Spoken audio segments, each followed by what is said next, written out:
Hey, what's going on? We're here midweek, mid everything really before the actual league starts back. After all the international nonsense, let's fill some of that detail in. What's been going on? What's about to happen? And Dash, how is it going tonight? Oh, it's just the good old wacky Wednesday, the awkward Wednesday before the season after the international break. It feels like I'm taking the walk of shame because it's just super slow and super boring. And to be honest, wasn't really impressed too much with the international break. So we got some good news. We got some players finding form. We got some players not finding form. We also got some wacky transfer news. We also got some wacky player news. Pogba's new haircut and a bunch of other things going in for you guys. So stay tuned. Oh, Pogba's haircut. Is that still a thing? Do we still care about that? I That was don't. so yesterday, wasn't it? Yeah, it was. It actually happened yesterday. I Yeah. think it happened like mid FIFA stream, and I was just like, dude, I got to show you Yes. this. Yes. And if you guys don't know, we have started the FIFA 23 career. I mean, we still talk Juve. We still kind of just talk about what's going on in the league, but we also have a bit of fun and kind of live out our Juventus fantasy. We completely rebuilt this team already, and it's still in the preseason. That was just episode one. I mean, we got Grimaldo on the left, Sandro's out of the team, Chilio's out of the team. We got Molina. I mean, the fantasy has started already. But I mean, let's get back to reality. This isn't FIFA, so this is our non-FIFA stream. We're gonna get to the news. It's just a little smattering of this and that, as you kind of expect in between international and league. But let's get after it. Dash, what's the first thing on your agenda? So one of the things that I wanted to touch on, and it is again a little bit related to the international break, but a lot of our players have regained some of their form, some of their mojo back. Kostic, Vlahovic, some notables again with their juicy assists. The one player that actually did not do well this international break is the one, the only Juan Cuadrado. So Juan Cuadrado is actually being torn up by the Colombian press with his subpar performance against Mexico. Up front, didn't really offer much at all. They kind of shifted him a little bit more defensively. Still didn't do anything.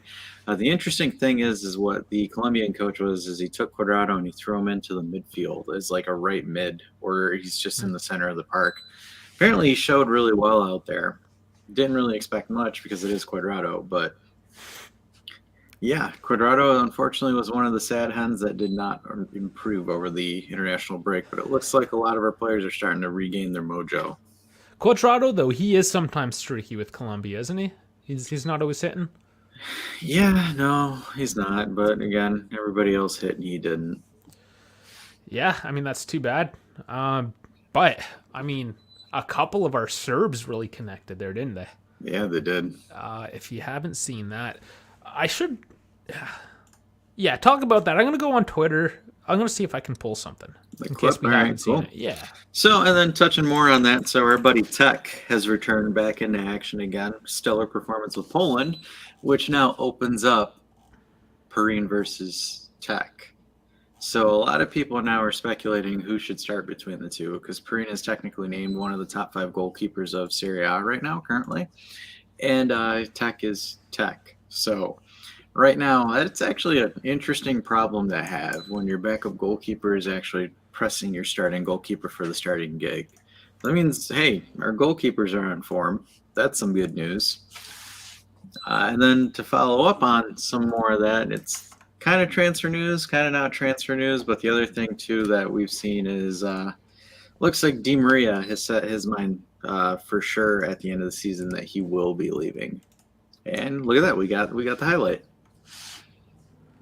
There it is. Little near post sneak in pass there and a little tap. Little deflection, really. Little toe. Not much on it, but enough. But good connection, running down the wing, beating the defense. But again, so it looks like Vlahovic is starting to move a little bit more smoother overall. Because again, that was one of the things that we gave him criticism for, was that he isn't consistently moving or finding the space. Where there, instead of being stagnant, he actually went behind the center back and found the space between the center back and the midfield for him to slot that home. So good on Vlahovic. Maybe we'll see it translate into the pitch for us. Kostic again does what he does. Just left the ball into the middle and hopefully someone gets on the other end of it. So bravo, bravo, bravo. You're full of bravos tonight. Look at you. Let's hope he does bring it back. The competition might be different. Well, it is different, obviously. So yeah, let's hope it translates. No, for sure. But this is going to be one of the articles that I was really curious about, because it was interesting to say the least. Was there has been a very high interest of Juventus towards Christian Pulisic. Mm-hmm. So if any of you guys that are on this or on the recording caught our FIFA stream, we actually talked about it last night. Yep. And we ended up buying Pulisic for Juve. That's right. We sent Juan Cuadrado and 20 million to Chelsea for Pulisic, and we got an A on that deal. Yeah, they rate your deals now in that game. I failed a couple, but this one I'm proud of. Cuadrado for Pulisic. So yeah, we did that, but it looks like it's starting to. I'm gonna pull this up here. It's NBC Sports is talking about it, so I will share my screen real quick. Oh, I'm gonna mute as my dog wags its tail. I'm sorry, guys. My wife just came home. The dogs are excited. Maybe I'll just talk through it so you don't hear it. If that's annoying, I'm truly sorry. They're labs. You cannot control their tails. They're out of control, those things. Yeah, so as he pulls that up, later, but more in the week or last week, I suppose, they talked more about the contracts, what they expect. Today, we kind of heard a little bit more where Sandro is definitely not. Yeah, he's definitely not, which is good. Not even for a lower sum. So they're not even giving him a sweetheart deal, sort of like maybe Danilo's getting. Like DeShilio and Rugani keep on cutting. But yeah, he's gone for sure. And then, as you mentioned, Di Maria, of course. Oh, we got it. There we go. Right, cool. So this is from NBC Sports. So these guys are actually pretty reputable when it comes to the Premier League or any news with any kind of American players. So right now, again, with the latest, it says Juventus like Pulisic just because of the versatility that he offers in the attacking third of the field. So also the claim reports that we've held initial talks with Pulisic's agent, and we were told that Pulisic plans to leave Chelsea regardless at the end of the season. With just 1 year left in his contract, he wants a new challenge in his career. Chelsea right now are holding firm at 33 million. They won't budge despite it being the end of his contract, but he does not want to play a 3-4-2-1. And again, it just doesn't suit Pulisic's play style. He's more of a 4-3-3 player. So again, talking about here is whether or not he's a good fit or not. So his pace and dribbling, perfect. Again, it's what we wanted Cuadrado, but Cuadrado does not have. Again, causes any problems that would play with us as a counterattacking team. Again, and it looks like Pulisic is motivated to play alongside McKennie, and McKennie's definitely motivated to play alongside Pulisic's sister. So again, with the case, so if it does, it looks like there might be a move in January that will happen for it. It looks like it might happen in January. A lot of the fingers are pointing towards January. Personally, I like the move. I think he's a good depth player. I don't think he's the player you build your franchise around, but he offers some variety, and I'm kind of curious to see him and Chiesa play together up top. Yeah, for sure. That was something discussed last night as well. He's not loved by everyone, but he would be, as a depth player, very solid. Like to have the guy come in, through rotation or just off the bench. Yeah, Chiesa, Di Maria, Kostic, those are our main guys right now on the wings. So Pulisic, he's depth. And for the right price, especially if he's willing to leave, especially if he wants to get at McKennie, I mean, yeah, let's do it. I'm on board for this one. But you can let us know what you think there as well. Yeah, Andy's 24. Young. Yeah. He's young. Because the thing is you know what you're getting with Kostic. Kostic is a one-dimensional style player, Yeah. whereas Pulisic, he can dribble, he can shoot, he can cross, he can do it all. So Yeah. he's a perfect utility player. He can play on both sides of the wing. If Allegri wants to mix it up and throw Chiesa on the right, Pulisic on the left, or the opposite, you have that. You have two very fast players on your wings, which is something that suits perfectly with the counterattacking style. Yeah, you Because need that. you don't have a dead Quadrado or even Di Maria. Because like He's I'm not not. quick. Yeah, he's not quick, but I mean, he can dribble and he can do his movements. The only concern is Pulisic hasn't played 37 games in a season just due to injury concerns. But again, it's like Milik. If he comes in as a sub where he's rotating with somebody, I'm not too worried about it because it's the Yeah. same thing with Milik because Milik isn't your 37 game starter as your striker. He's again someone you bring on when you're losing or if you just need a change of pace from up top. Or somebody you take off when you're losing as well. Yes, if you're Allegri. Yeah. Yeah, there's just a little dig back at Allegri there for that awkward change when Milik had the goal and Dusan had nothing and didn't look like he was getting one. Milik was the one that came off. But we're past that. We're moving on. This is post international break now. Yeah, and then so the other thing is probable formations for the Bologna encounter. Yeah, this is early. I was surprised when it came out.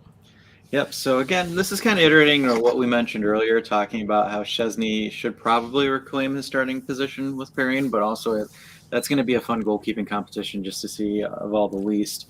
Yeah. Bonucci improved under the Nations League, so Bonucci showed some stuff there. So it looks like he's going to be with Danilo and Bremer in back three.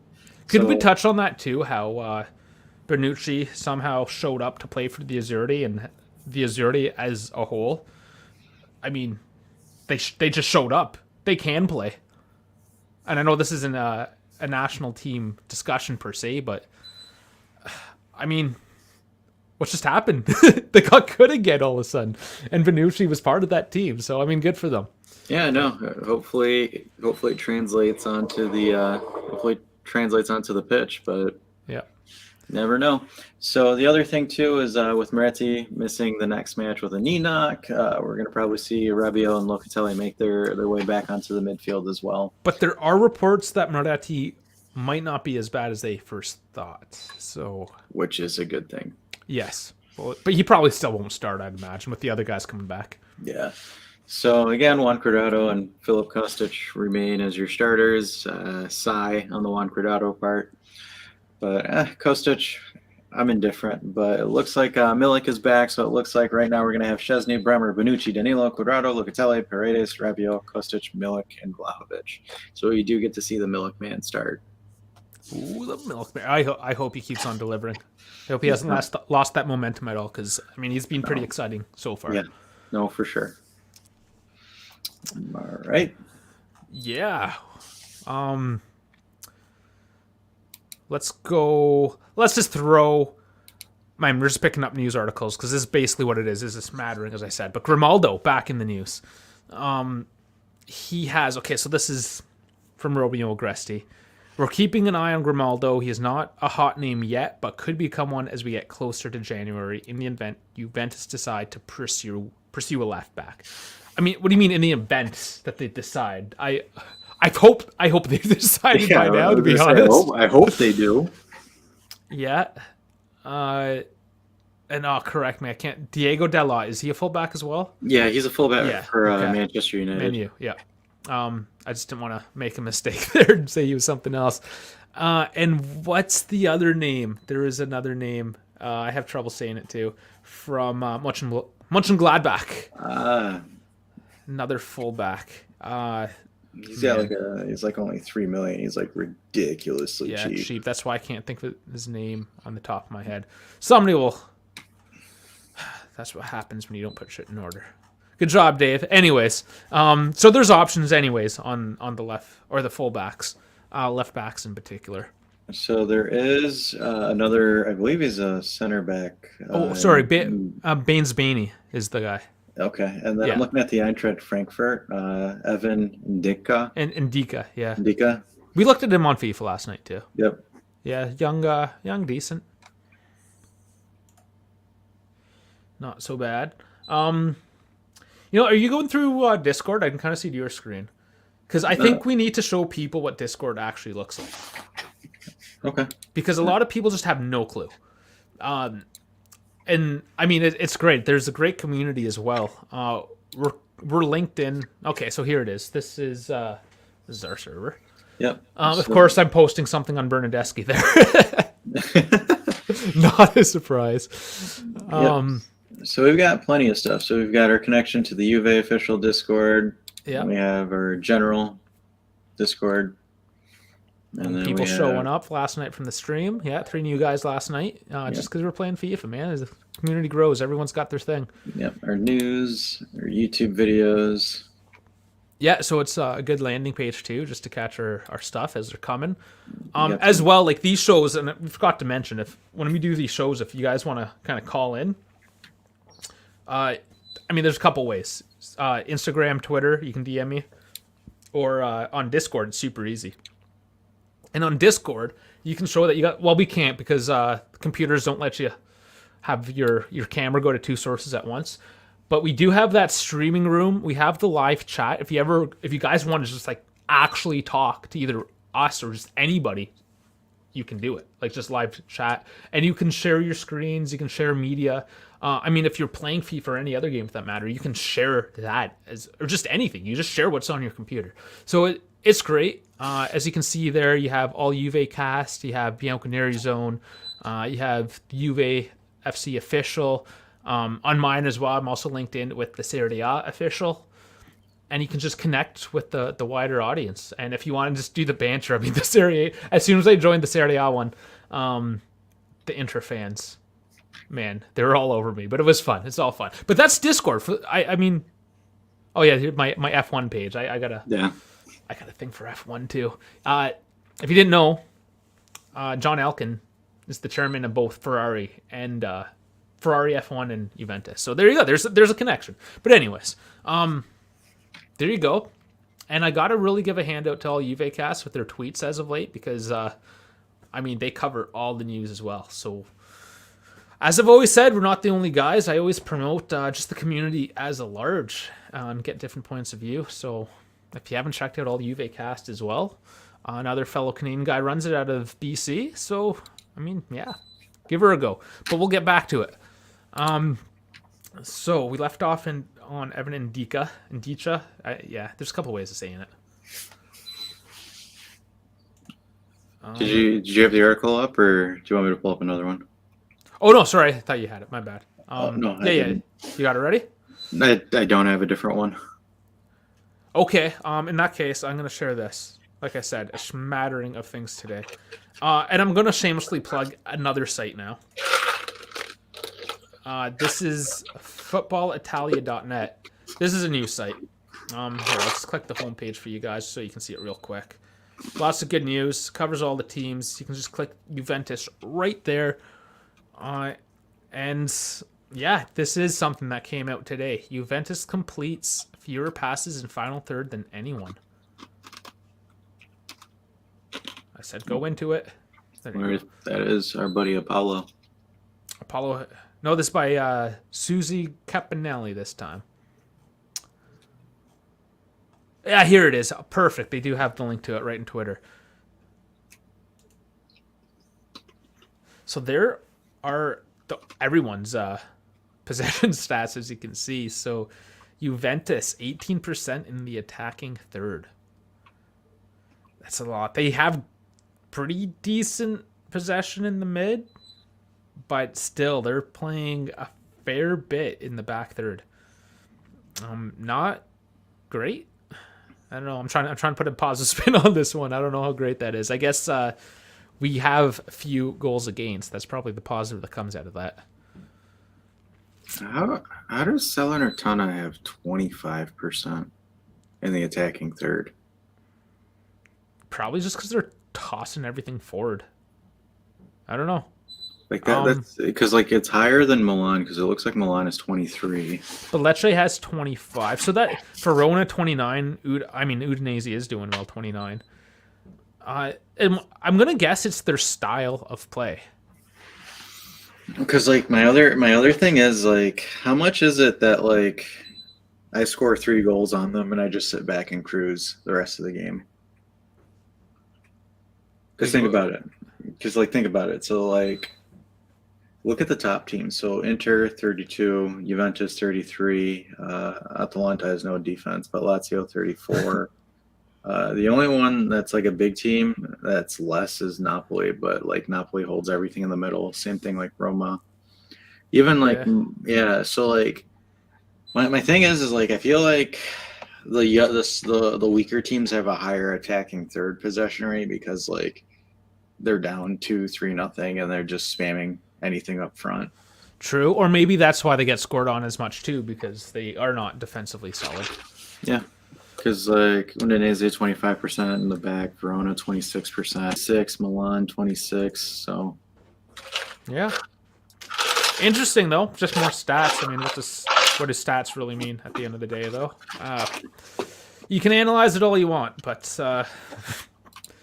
I mean, the score kind of, I mean, relates to us in this case. I don't know if it's directly transferable to everyone. What I say the score, I mean our stats, our goal record, not great, and at least there that explains a bit of the picture. But get rid of that. You got your news story ready. This is honestly just pulling up news stories today. This is it. This is in between. I wish I mean at this point I can't wait for Serie A to get going so I can get into the nitty gritty of stuff again. Eh? We can do some pre-matches, some post-matches. Yeah, and, that's the good stuff. I mean, stay tuned for that. Just have all the angry folks back in here again. Yes, that's what we're missing. The angry folks.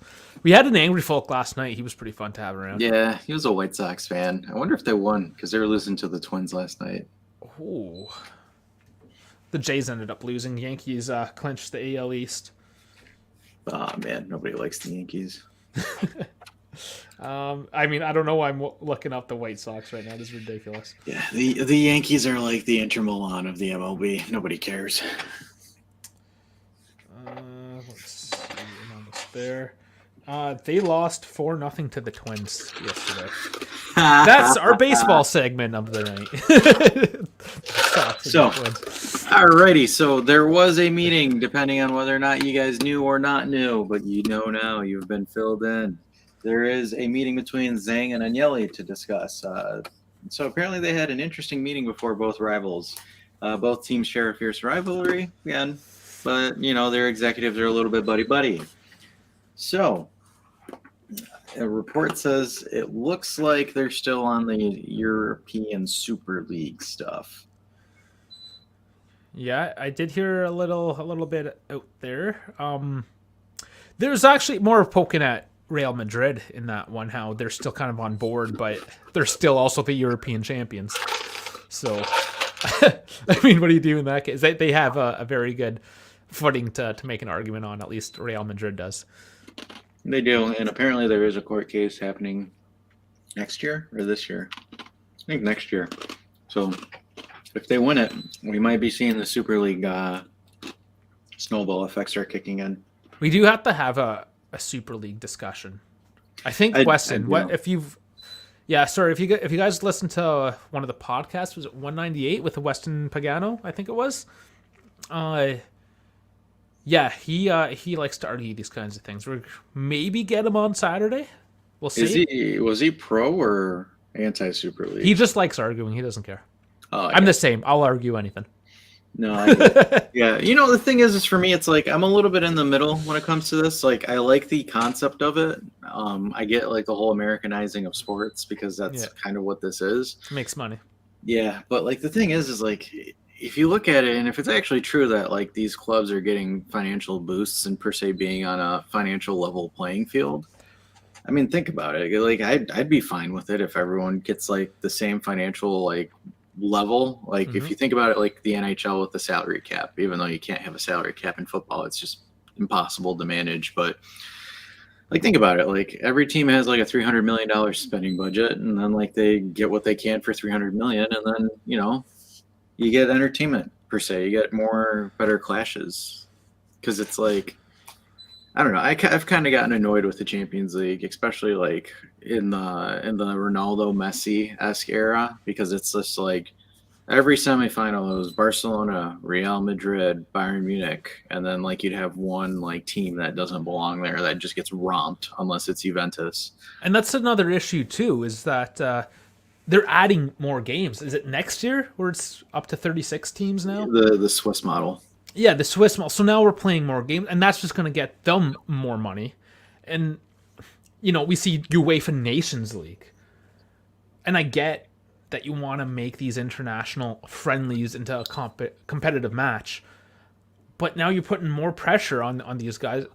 From a footballer who has to go out and do this 50 times a year or whatever. I mean, I think EPL they're upwards to 55 because they have Yeah. the Carabao Cup. They have two cups essentially, right? Plus, if you're in the Champions League, plus the league itself. That's four separate competitions. And now, I mean, Nations League, Champions League is going to be longer. They want to make the World Cup a bigger format as well. At what point? I mean, and we see it. These players, so many injuries these days because of how many minutes they have to play and at the tempo that they play at. And then what do you have to do? You have to buy more players. Okay, well now you need money to do that. And then you need to inflate squad sizes, and then that becomes. It's snowball Because effect. see, my thing is like UEFA's like, oh hey, we're trying to benefit the smaller teams and yada yada yada. Okay, cool. When has a small team made it out of the group stages in the Champions League? Never. Yeah, well, I mean, I guess it depends what you count as small. Well, I mean, I'm saying out of your top 5 leagues. Okay, yeah. So you're saying like in Atalanta, if they show up, are they making or No, or no, no. I'm Roma? I'm saying like something outside of outside of Italy, Yeah, you have England, like and Ajax, Benfica, Sporting. Yeah, you have a few yeah. of the So smaller like teams. yeah, but those are again most of the time, unless they're playing against Juventus in the round of 16, they're just fodder at this point. Because like think about it, like when do you see a Maccabi Haifa in the round of 16? Nobody even knew who they were until a month ago. Exactly. So it's like the Champions League is trying to make this argument that hey, we care about the small teams. They Okay, don't. cool. They don't. No. They just want to see Ronaldo score 6 goals against Maccabi Haifa so they can get a bunch of like likes on their Instagram page. Because like, oh my gosh, like let's be real here. Like some of the teams that Real Madrid faced in the group stages of the Champions League, like Malamo, where Ronaldo scored like 4 or 5. Like, come on. And the thing is my gripe with UEFA is like, oh, hey, we have the Europa League, so like, your smaller European countries can participate in international And the competition. Conference League. So like the thing is, but think about this though, like the Europa League has all of the Champions League washouts. So like Essentially. if Barcelona like they did last year finished Yeah. third in their group and them like it's easy, it's like an easy cakewalk for them. Like I know Barcelona lost to Frankfurt, but like Atletico, when they took it seriously, they breezed through it. Yeah. I And mean, like what was the other Spanish team? Was it Sevilla, So- like Sevilla. yeah, Sevilla keeps on winning it. Manchester's gotten a few. Yeah, like Sevilla used to purposely tank in the group stages of the Champions League in third place, so they could go in, so they could get the Champions League money, and then go into Europa League and then win the Europa League title. Yeah. He's smashing ice from Taco Bell. That's what he's doing. I made fun of him earlier for that. I know. Taco I'm Bell just ice. Gotta get that. Gotta get all the nutrients from the ice, but think about it though, because like even with the Conference League, Roma shouldn't have been in the Conference League. They are way too good of a quality squad to even be in the Conference League, and they breezed through it. Yeah. And well, they want it. Yeah.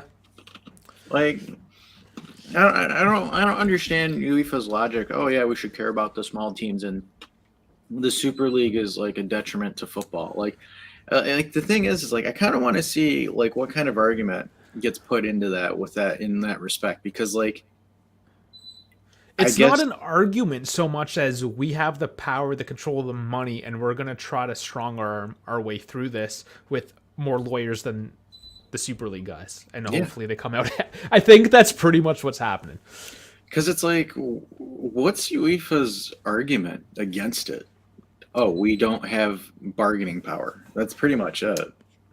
Yeah, they realize they don't have a great argument, and they're just going to draw it out in the courts as long as they possibly can in hopes that, I mean, UEFA has more money because there's just more encompassing in it. Well, yeah, But of course. yeah, they're just it's going to be one of those attrition kind of trials that goes on for years. Nothing gets accomplished. Somebody's eventually going to give up. That's it. And they're hoping that UEFA, with the more resources, they're going to be able to win a war of attrition, essentially. Yeah.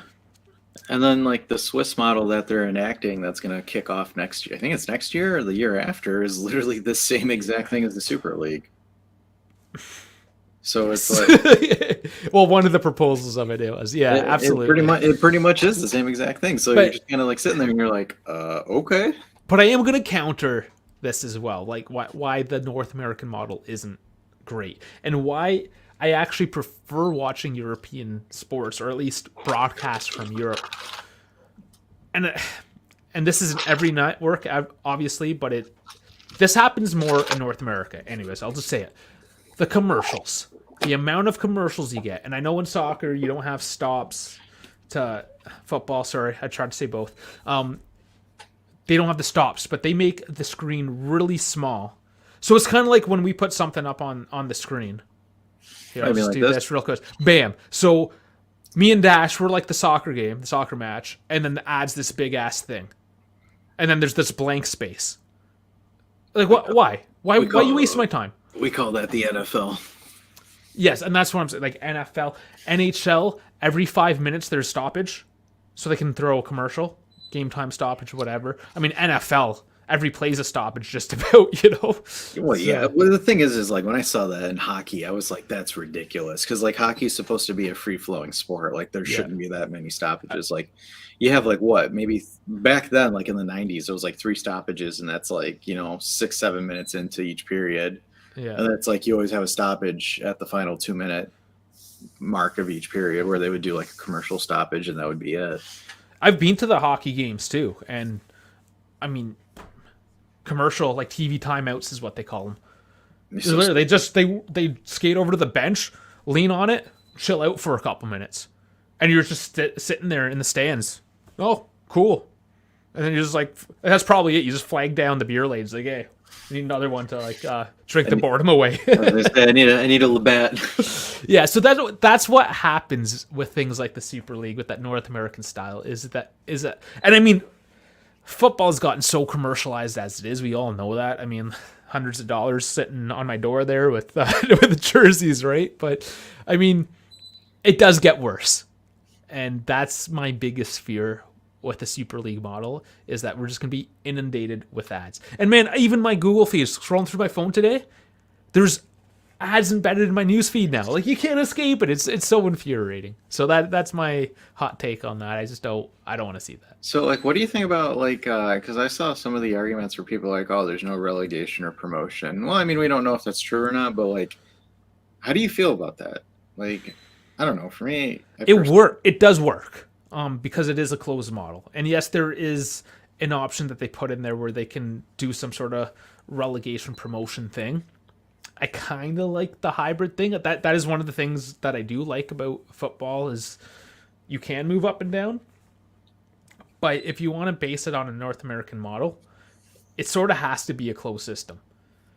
So you can have that level playing field, at least financially, right? If you have guys coming and going, that kind of disrupts that model. So, yeah, I don't know. I mean, and you always know what to expect, right? It's the same 30 teams, and it's crazy because you end up like if you really pay attention to that league, just like a North American sport or like F1, whatever, and when it's always the same people, you get to know the rosters inside and out. And we like if there was a Super League, I'd probably be able to sit here and name off the starting 11 of probably the top 5-6 teams, even though they might be from Spain, England, wherever, right? I would probably know, just like I would know in hockey, for instance, because you're always playing these teams and you get these fierce competitions. Because, I mean, now, yeah, we play a team twice. But when you do a North American style, you know what's going to happen. Like you can build a rivalry. Like you can you build them. You build those money matchups. Because like the thing is like Bayern versus Barcelona. Like it happened, but like and that's the thing is like I think if it's a stupid argument too, because like people will be like, Oh, well, that never happens a lot, so that's why it's like nobody cares. Like, Yeah, it's like, oh, we haven't played them since 1986 or whatever like that, and it's like, cool. like But when you're in like a playoff round, let's look at Montreal and Boston in hockey, or I don't know, like right now, and it's what, Kansas. Who are the big guys in football? You know it better. oh, in American football. Yeah, So you got Tampa Bay, you've got the Bengals, the LA Rams, and all them. So like, and then the thing is with football, it's like most of the teams will play each other once, and then like your division teams, you'll play them twice. But then it's like it makes the playoff games that much more enticing because it's like you've played against these guys already during the season, and now you're playing these guys in the postseason. I mean, I don't know, like talking about because I don't think the Super League was going to have a playoff round or a knockout round. I yeah, I'm don't not believe sure. so.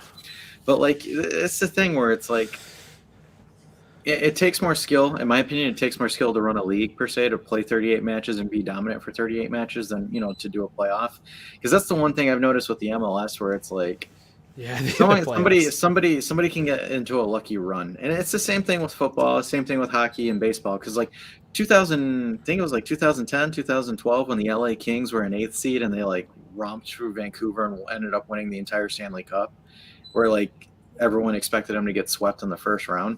Like you have that, and I understand people are like, oh, the exciting factor of it. It is Like exciting. it is Let's for be sure. honest. Like it is, but like I get the arguments that like some people make, because like I know some folks where they're like, well, this team dominated for like 38 weeks. They should be, they should automatically win instead of having them go through a playoff.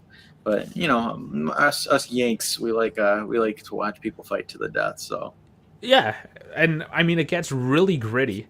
So think about it here. You're Champions League semifinals, and everything is pretty much on the line to get to the finals. And you play that first match, and you get that rivalry, that hatred to the other team, all that controversy gets built up, and it carries into the next game. But then after that game, it's done. When you do a playoff model, yeah, give me it's one best of second. seven typically. I'm gonna hit the panel button. I think I hear it beeping. Give me 1 second. Yeah, sure. Yeah, so essentially what happens is if you can play these games up to seven matches, essentially at least four, if you get swept, that rivalry really builds up over that time, and it gets bloody as well. I mean, as Dash said, it's like a blood sport, but it's exciting. And this is why there's people that do not watch this sport, for instance, throughout the whole season, and then playoffs come, and man, they are tuned in because of how the excitement level, it really is amped up. So again, there's pros and cons to this whole thing. As we said, we weren't going to talk really about the Super League. We kind of went on for 10 minutes here. Yeah, but it's like the thing with the NBA. Like nobody gives a shit about the NBA season unless it's like your diehard NBA fans. Yeah. Everybody jumps in to watch LeBron James lose in the playoff. Like Well, let's when let's there's 80 plus games, like man, yeah. there's so many to catch. Yeah, I think the one sport that has people invested in the season better than any other sport is the NFL, because like Yeah. I think fantasy football for the NFL is probably the best fantasy sport you can play. So like it actually has you invested in the regular season more than any other sport. So that's my tidbit on that. But it's one game a week, and you can invest Yeah, to one team, one game. And I mean, football is sort of like that too. Yeah, we have the midweek games as well, as we're getting more and more of. But it's at least never more than two games a week, and that is manageable when you get to like 3, 4 games a week, especially baseball. You can play 5 games a week in baseball. You can't keep up. yeah. And then I think my main argument why I'm not too crazy about the Champions League is you have like the pause from like December till like the end of February for the Yeah, knockout stages. Like that kills any kind of yeah, that momentum or momentum. steam. Yeah, It's just I don't understand it. I don't know why they do it. I get it because January is like ridiculously busy for a lot of clubs, but like yeah, it's just kind of dumb because it's like, hey, you finish the group stages, playoffs are like a week or two after, and it's like, oh yeah, we're just gonna wait like 2.5 months, and then like the round of 16 is probably the most annoying because like your team will play and then your second leg is in 3 weeks. yeah. It's weird. Like you notice how weird? Like, doesn't that seem weird? Like, I don't know. I might be the weird one where I'm just not sitting here and like, oh yeah, that's totally normal. Of course you should do that. I think it's dumb because it's like, yeah, you might have some excitement, but at the same time, it's like, it's just weird. Yeah.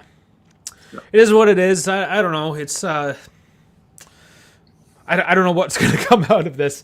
In any case, there's so many models. If you want to see a version of it, I suggest looking at the MLS. They kind of play 2 seasons.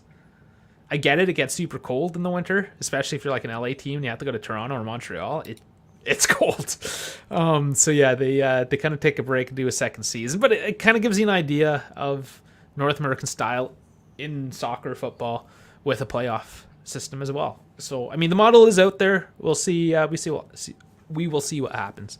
Yeah, I'd love to hear people's opinions on the chat for it because I'm curious to see people's perspectives on it. Because like, you know, we're Westerners, so like, there's a way that we look at it For sure. and I'm sure we have like fans out all over the world and kind of see what they think. Because I did have that conversation at one point where Buddy was like, and you have this a lot, like the Italian league is trash, production value is crap, blah blah blah. It is though. And you know it is, but I know I can sit down and watch a match, and I'm actually watching a match and nothing else.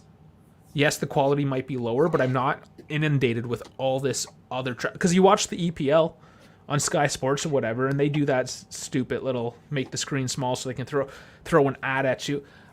I'd rather just watch a football match and not a beer commercial. You want to know how much money the Premier League makes whenever they go to VAR and they do that small screen stuff where they have a beer or something like that.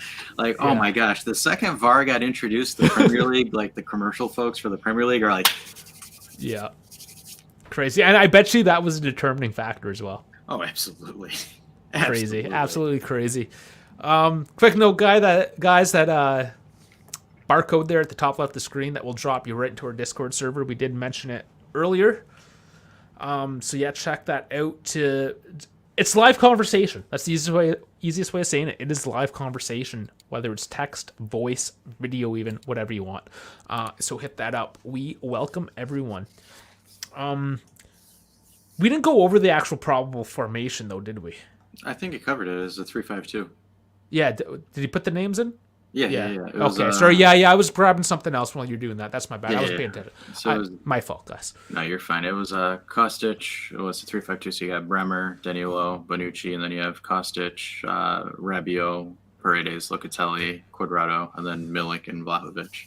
Yeah, and this is pretty new. Moretti will train partially with the group starting tomorrow. Good news. Is my phone still telling me the female team, Juve females? Let's look them up. Juve female. So did they win that match? Because that will get them. Yeah, they won 2-0. I don't even know who this is. HB Koje, Kojge, and the O has the little cross. It's like a sure. Scandinavian team. Yes, of sorts. I am not sure, but it looks like they are going to the round of 16 in the female Champions League. So good for them. Yeah, good job, ladies. They're killing it, man. Especially for being a new women's team. So I think we should get into the entertainment, just to a quick entertainment article, guys. You ready to see Pog Daddy's new do? Bam. Oh, yes, of course. I don't really know what's... Okay, that's going through his mustache and goatee now. That makes more sense. I get it. Let's see if I can zoom in. No, they use a WebBP format, I believe, which is weird. He bleached a line up here, and then there. And on his chin, too. And, yeah. It's weird. I don't know. Like, I get why people... Okay, I don't like it, but people are actually losing their mind that he's doing that. Whatever, man. It's his face. It's his head. He can do what he wants to do it, I suppose. I'm fair warning to all those folks that are downing him on it. Remember, he's got some witch doctor ties, so I wouldn't be coming at Pogba too much, man. He might hit you with something that you don't know some about. Voodoo, yeah. Man. He might get you with that, so I'd be careful. Yeah, interesting though, nonetheless. He's that kind of guy. He's got that flair. That's what makes him who he is. So I don't know. You're gonna hate him, man. I don't know if anyone around here is hating them. That's more just Twitter trolls. Yeah, I think it's more so Twitter trolls than it Yeah. is like anything else. I Like, wouldn't focus too much on those negative people. No need. and then another news report is that Kulusevski is going to be officially purchased one way or the other by Tottenham. So Good riddance, I guess. Yeah, I mean, hey, thanks for the 45 mil for someone that's average, in my opinion. Now, did he speak after? I wonder, because the news broke that that's going to be permanent, I think, after he kind of made comments about Juve. I think so, yeah. Which makes sense. I mean, that if the deal's made, whatever, he's been giving those confirmations, then whatever, he's a Tottenham player. It's fine. Yeah, well, and the thing is like, I don't understand, like, the people that are backing him, like, oh, well, yeah, our club sucks and blah, blah, blah. The dude was average. Like, he was average under Pirlo. He was average under, like... he's a solid player, but he didn't work their system properly. Yeah, whatever. so He's awkward. Cool. It's like the thing is like everyone expects every player to follow suit and work in the Juventus, like, or Serie A in general. There's some players that just don't fit in, man. Yeah. So, like, the fact that, like, people are just like, oh, well, our club sucks and is garbage because, we couldn't incorporate Kulusevski. Like, okay, cool. You realize the Premier League has, like, no defense whatsoever, and, like, Kulusevski is still the same. He literally said it, too. Like, they're like, what's your approach to Tottenham, to Juventus? Nothing. It's the same. So yeah, he's just doing his thing. Yeah, it's the same. He says, I have more space. In Italy, it's more compact. So, again, some players can sauce Serie A, some players can't sauce it. It's just... It's the style. It's the style. Again, it's just the style. Who cares? Let him move on. I'm over him. That's like 3 months ago now? Exactly. I just want to get on my boomer rant because, like, at this point, anytime, like, a player downs the club or says anything bad about the club, like, a bunch of, like, stuff on Twitter starts, I knew it, our management sucks, and this and that, and blah, blah, blah, blah, blah. And, like, I remember when the initial De Ligt interviews, or like when he started like talking smack about us or coming out, I was pissed, and everyone was telling me like, "Oh, why do you need to care? It's De Ligt." I'm like, dude, that's unprofessional. Like, that to me is like, oh, you had this issue, then why didn't you bring it to our attention? But like, you tucked tail and dipped, and then you started like talking trash. Like that to me, I lost a lot of respect for De Ligt, especially like literally a week into it. Him and Nagelsmann. Like, I'm gonna spin it differently though, because I mean, they just take these articles and like snap up what he talked about, essentially, his quotes. He is Dutch, you have to remember. They are fairly direct with how they speak, especially when they're translating. So I feel like he was just kind of saying it as it is. Like, a reporter asked him something and he just answered it, and we obviously don't like what he had to say, but that's sort of a Dutch thing, is just saying it as it is. So I'm chalking it up to that. No, I get that, but like, it's one of those things where like, okay, they're your previous employer, like, I don't really care, I'm not on their team anymore. Like that, you think about it as a professional response where it's like, hey, what do you like? Say that I played for the club and I transferred somewhere over. How would you like to explain about your Juve days? I'm not a Juve player anymore. I had some memories over there. That's it. End of the story. I'm a Bayern Munich player, and I'm only going to talk about Bayern Munich stuff. So maybe that is a little boomer, and I hate using that term. I'm not going to use it again. But you got to understand these guys. They're a lot younger. They grew up with the platforms. I mean, the platforms that we're using right now to talk ourselves, right? But they grew up with it a lot more. Where these younger generations are a lot more free with their speech because of the democracy of Twitter and all that nonsense. But, and that was one of the things, because then it greenlighted Nagelsmann to take shots at the club, and ironically, you're about to be unemployed because how can you not score with Bayern Munich in 2 games? Like, you are dog shit. Yeah. But, like, it's just like, same thing with Zakaria, where it's like, bro, you haven't even started a single minute for Chelsea. You haven't even played for them. And you're like, oh, well, this and that. And I hope I can, stay in London. Like, bro, you're alone with an option to buy. Yeah, you're not an obligation. You're still on the options. Like, come on, guys. Like that is a little unprofessional, I believe. But again, I mean, maybe we're just... I'm not going to use it. We're not boomers. The thing is it pisses me off nowadays, because if he sucks and he gets sent back to the club, his value goes down from like the 37 that we're selling him for, or like the 30 that we're selling him for like 10 or 15. Yes, that obviously does suck for us. That's the problem I have with it. Because like if he didn't say that, and like, okay, the loan didn't work out, and then blah blah blah. Because the thing too is like, what kind of was also bad was like, oh, I wish I could play with Tuchel. And I'm like, oh, he's going to suck and get sent back. I'm like, damn it. Oh man. Yeah, but I've already kind of forgotten about him as well. I was excited how cheap we got him, and he did probably play above what we paid, in a sense, despite being injured. So I mean, there's still an argument there. I mean, he was a decent enough prospect, but again, he was never going to be anything special. I mean, prove me wrong, sure, but Yeah, I mean, we made money. We bought him to make money, and it looks like we're making money. Yeah, So because like I remember back then saying I don't think Zakaria is going to be like a guy that you start. I think he's just a Yeah. rotational piece in your midfield. Like he's not anything out of the ordinary. and they needed depth, and he was a decent price. And they got him. Yeah, that's it, guys. I mean, It was an injury. that's buy. reality. Yeah, like Zakaria was an injury buy. Yeah, Because like our midfield was Locatelli and Rabiot. That was it. yeah, and then Zakaria played a couple matches, got injured. So I mean, thanks tweaked for the his help, groin. guys. I know. Thanks, man. But Oh, and then man. and the other thing too is like Arthur too. Like, oh my goodness, like Are you still talking about him? I hope he stays. Talk about people I've forgotten about. I know. But like, oh my goodness, Oh, man. I just hope they do it. But other news, speaking of our useless midfielder, so apparently Rabiot is being tipped with a Premier League move. So Is it Premier now? Because he was really pushing for PSG. yeah, apparently he was pushing for PSG, but it says the Premier League is looking for him, but smaller salaries. He said he would stay at Juve for the same wage, which is 7.5. No, Yeah, that's no. no, you no stay. You go bye. I don't understand this tweet. This is the problem with Twitter. Sometimes you're not given any context. From Marko Zivkovic. It just says Serbia is not in the European Union. Do you know any of the context of that? Nope. Yeah, I saw that pop up a couple times. If somebody in the chat knows, I don't know. Yeah, that I don't understand. Don't get It's prob- whatsoever. Yeah, it's probably because they're in the news with that reel that we played earlier with the link up Kostic Vlahovic. Somebody probably said something and he's just correcting them. Let's move on. That's not really news. That's not really sports. Oh man, I can't wait till the weekend when there's something to talk about again here.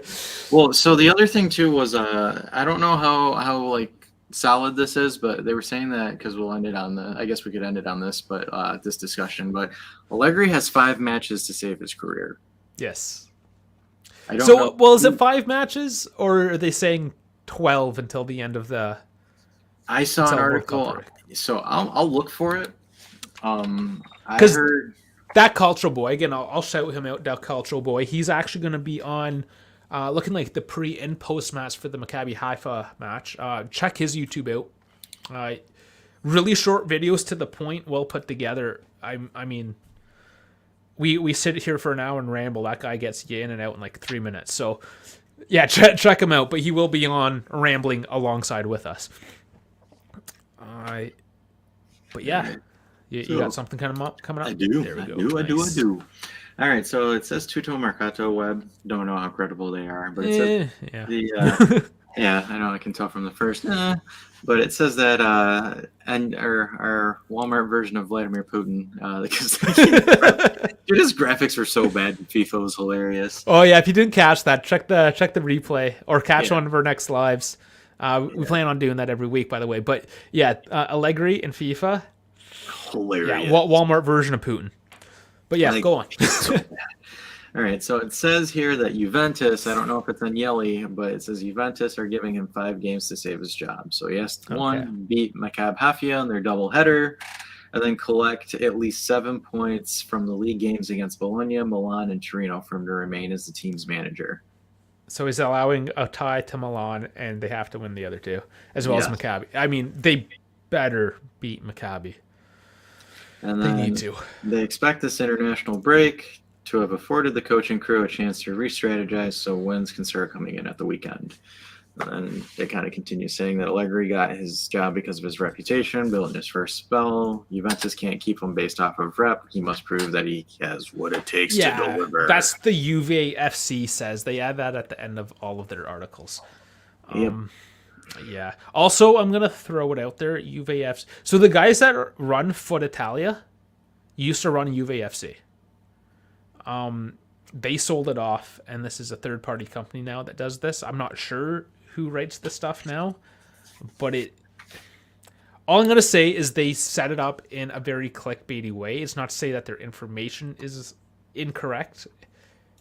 It's just like any source. It's one of those sources. Just make sure you understand where it's coming from. Not that it's bad. It's just not like 100% locked in. It's opinion essentially. Hey, number 10's coming in. What's going on? One of our regulars. How's it going, bud? So what happens if we draw against Bologna? It sounds like we need to win the other two matches. Yeah, you would have to. You have to. I don't know when he came in, but they were saying that Allegri needs 7 points from Torino, Milan, and Bologna. So he needs at least 7. So if he draws with that, he's got to win the other two.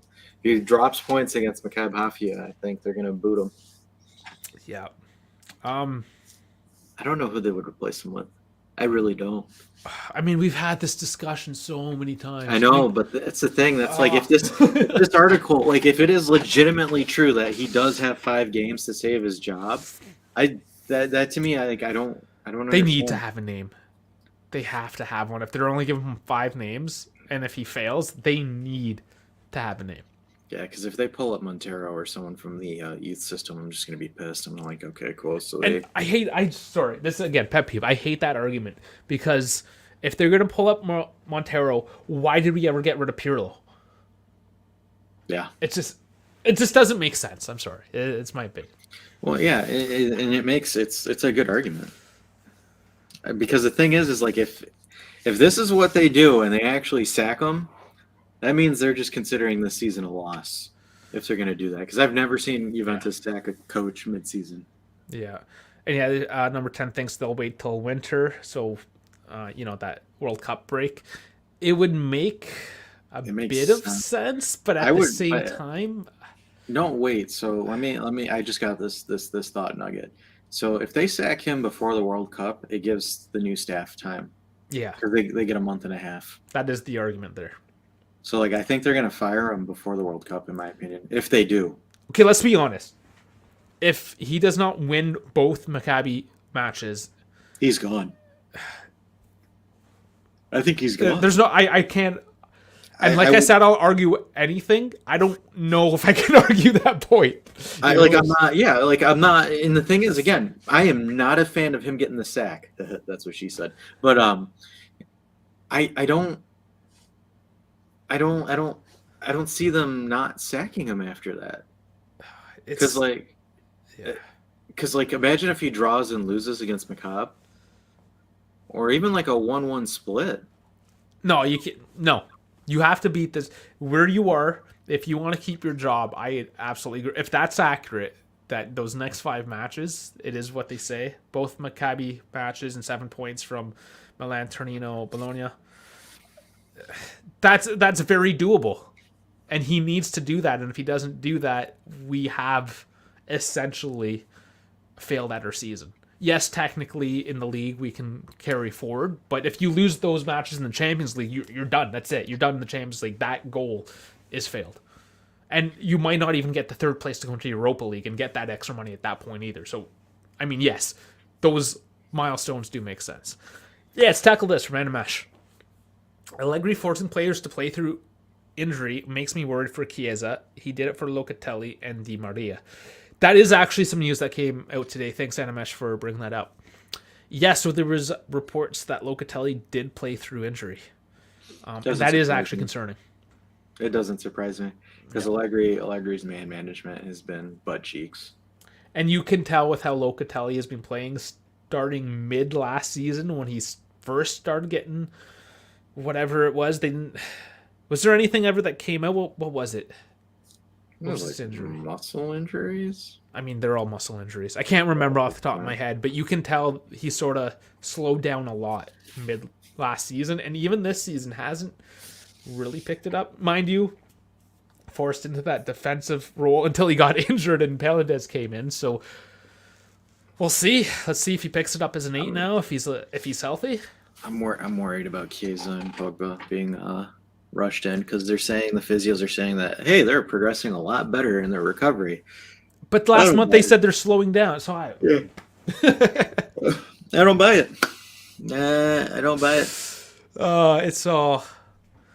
Oh man. Okay. So Ooh, I know this guy. Man Crush Wednesday. Thanks, Luke. Appreciate it. He's my buddy. Yeah. Thanks for stopping in, bud. He's a funny dude. That's all I gotta say. And has a great name as well, Tambrolus. It's Greek. So some Mediterranean brethren right there. Luke, thanks. I'll talk to you tomorrow. Appreciate it. And we can make this Man Crush Wednesday. We can. I mean, we have this thing called Man Love Thursday, but that's something else. That just got weird. All right, so we're not here tomorrow, guys. It's Man Love Thursday. No, that's an inside joke. Luke could understand that one.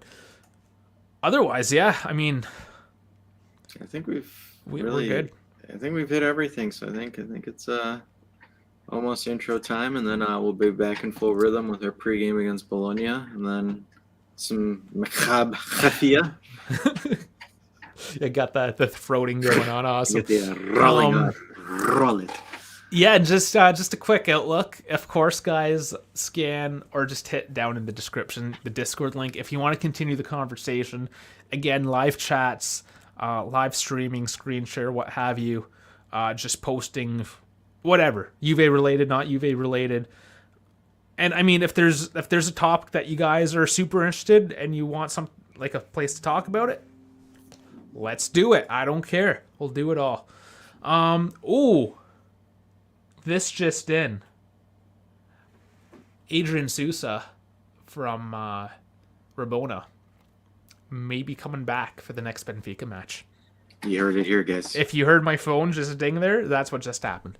So that's potential. We got that Culture Boy coming. It's next week already, isn't it? Maccabi matches. We got the FIFA streaming. I mean, even if you're not into FIFA or the video game itself, we do talk Juve. We do get to play that fantasy team with all the left backs that we want. So I mean, everything's there. It's fun. I mean, just to chill out, have a good time. That's it, man. Yeah, and KB coming in hot. And KB is one of our loyal guys. He was there with us with the FIFA test streams and the actual FIFA stream. So I think KB had a good time shooting the chip with us last night. Yeah, because he talked Pokemon with them. These guys nerd out way too hard sometimes. Yeah, we do. But yeah, no, it's cool. Like I said, anything you guys like. It's not all what I like. Yeah, and we do still have a shirt to give away. We're just We want the season to get back underway. It's quiet. It's quiet right now. I want it to be full force and get everyone involved.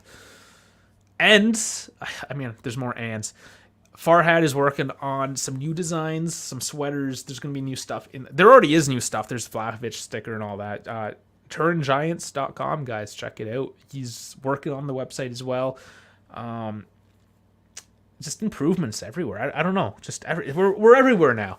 Except TikTok we haven't hit yet. But Instagram, we got follow Juventus HQ on Twitter, on Instagram. We're too old for TikTok. Yeah. We're too old for TikTok. I don't trust those Chinese tech companies. Them gosh darn. I trust the American tech companies, not the Chinese ones. We only just pawn your data off to the Chinese. It's okay. Yeah, that's getting political now. Let's deflect. I think it's time to play the music, isn't it? I think it is. All right, let's.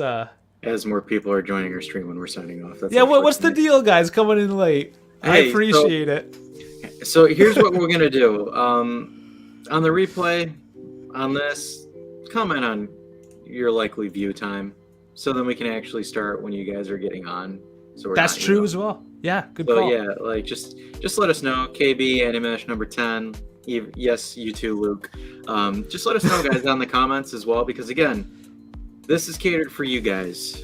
So let us know and we'll adjust our schedule so we can make you guys happy, because again, we love it when you guys are in the chat, when you're talking with us, when we even pull you guys up to vocalize your thoughts and opinions with us, because again, we get awesome stories of our buddy Stam running through the field, getting tackled and Yes. breaking some ankles. Sam, we miss you. You got to come back. That's another thing we got to hit up when Sam's back for sure. Oh. The streaker, a resident streaker. Sam the Streaker. That's his nickname.